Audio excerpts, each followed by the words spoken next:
Hello and welcome to another look at the Greek rail disaster which took place in Tempi on the 28th of February 2023. Well, the knives are well and truly out for the station master. The Greek papers are full of stories about the man, his background, his training, and of course what he did or didn't do on that fatal night.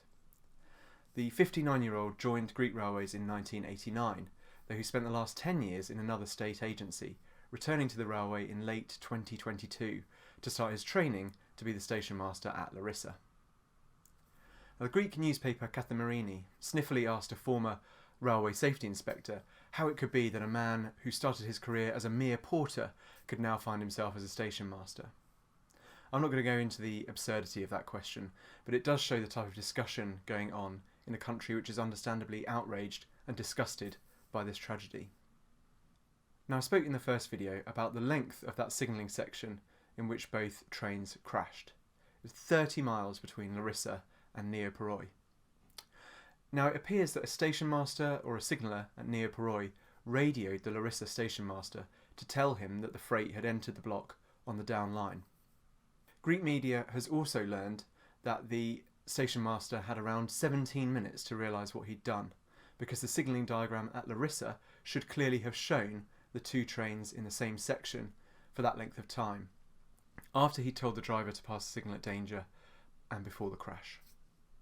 There are also allegations being made that he wasn't at his post because some calls to him went unanswered. However, I'd say that there's a great deal for station staff to do when the railway is incredibly delayed, and there are good reasons why he may have been out in the station or not tied to his desk.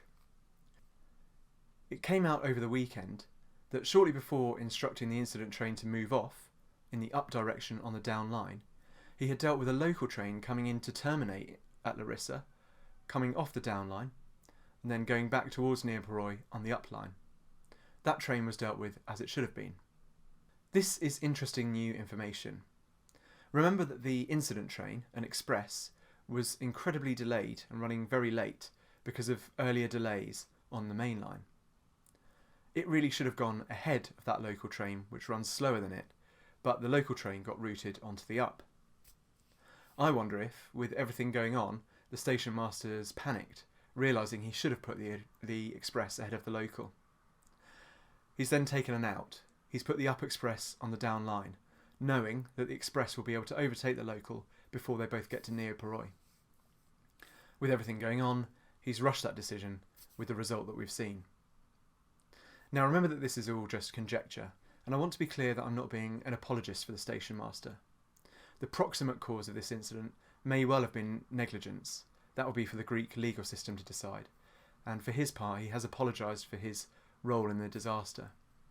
Following questioning since the crash, on Sunday he was remanded in custody.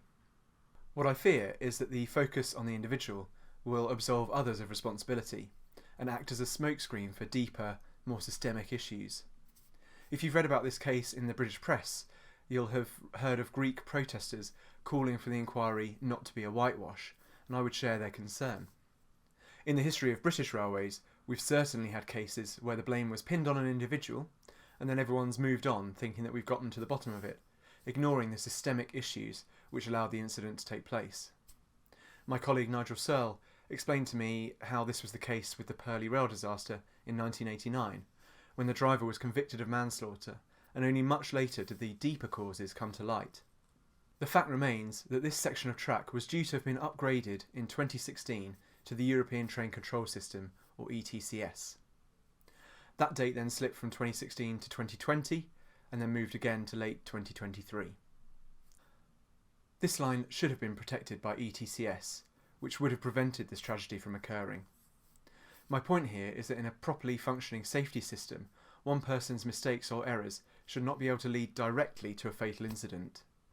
Instead, incidents, if they happen at all, should only really be able to occur due to multiple failures of different mitigations, something I might explore in a future video, but for today I just wanted to shoot a quick update about the latest developments. Thanks very much for watching. If you're interested in this, please subscribe so that you get updates when I post other videos on the topic, and please do share this with anyone you think might be interested. Thank you.